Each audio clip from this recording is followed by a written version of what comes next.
अस्सलाम वालेकुम दोस्तों, आपका अपना भाई आज एक फिर नई वीडियो के साथ हाजिर खिदमत है। उम्मीद करता हूं कि मेरे तमाम कबूतर परवर भाई बाखैरियत से होंगे। 2021 के सीज़न में दोस्तों बहुत गहमा गहमी है। ये कारी नफीस ग्रुप को उस्ताद लाहौरी ग्रुप के इस कबूतर ने आज हराया है। दोस्तों ये ज़ेरे स्क्रीन जो कबूतर नज़र आ रहा है, उसके अलावा आज़म खिची ने एक चैलेंज किया था पूरी तहसील मिंचनाबाद को, लेकिन पीर अल्ताफ़ शाह साहब के साथ उनकी 5 बाजियां थी, जिनमें से 3 पीर अल्ताफ़ शाह साहब विनर हो गए हैं। ये चेक करें, आज़म खिची को मुंह तोड़ जवाब दिया है उनकी चैलेंज का। अल्ताफ़ शाह साहब ने बहुत लाजवाब जवाब दिया है। दोस्तों ये अब ज़ेरे स्क्रीन जो आपको नज़र आ रहा है कबूतर, ये कारी नफीस ग्रुप से उस्ताद लाहौरी ग्रुप का विनर हुआ है कबूतर। दोस्तों वीडियो अच्छी लगी हो तो लाइक एंड शेयर कीजिएगा, चैनल को सब्सक्राइब करें, बेल आइकॉन के बटन को प्रेस करें ताकि हमारी नई आने वाली वीडियो को बआसानी देख सकें और शौक शिकार का मज़ा ले सकें। चेक करें दोस्तों, ये ज़ेरे स्क्रीन पीर अल्ताफ़ शाह साहब का वो कबूतर है जो विनर हुआ है। ये दोस्तों वीडियो हाज़िर खिदमत है। चलो जी, अस्सलाम वालेकुम भाई लजपाल ग्रुप वालियां नूं। दोस्तों आज़म खिची साहब नूं असी माशाअल्लाह अल्लाह मेरे दे फजल दे नाल आ बाबा अल्ताफ़ शाह बाबे नूं माफ पाओ, माला पाओ बाबे नूं।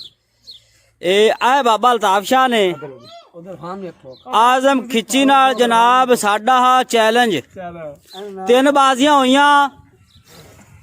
आ बाबा अल्ताफ़ शाह है, आ वकील उस्ताद है, आ उस्ताद वकील दा उस्ताद है मोहम्मद असलम वागा।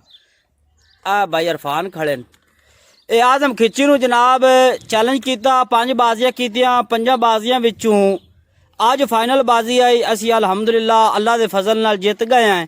सारे ग्रुप वालों नूं बड़ी बड़ी मुबारक है जनाब। ए जनाब तहसील मिंचनाबाद नूं चैलेंज करने वाली कबूतरी नूं ए बाबे अल्ताफ़ शाह ते उस्ताद वकील ते उस्ताद मोहम्मद असलम वागे ने इन्ना जलील किया है बई ओ हुण दाणियां तो भी बेचारी तंग हो गई, उन्होंने नहीं गथने।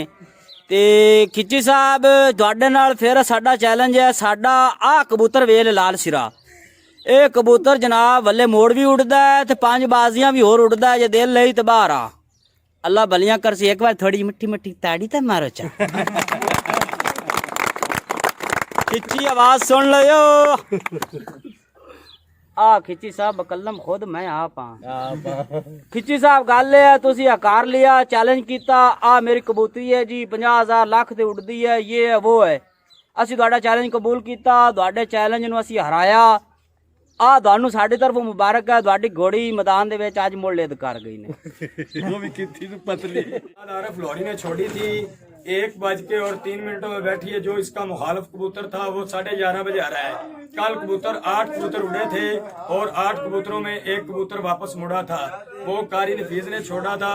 वो 11:30 बजे इसके नीचे हार गया और ये कबूतरी अभी बैठी है 1:03 पे।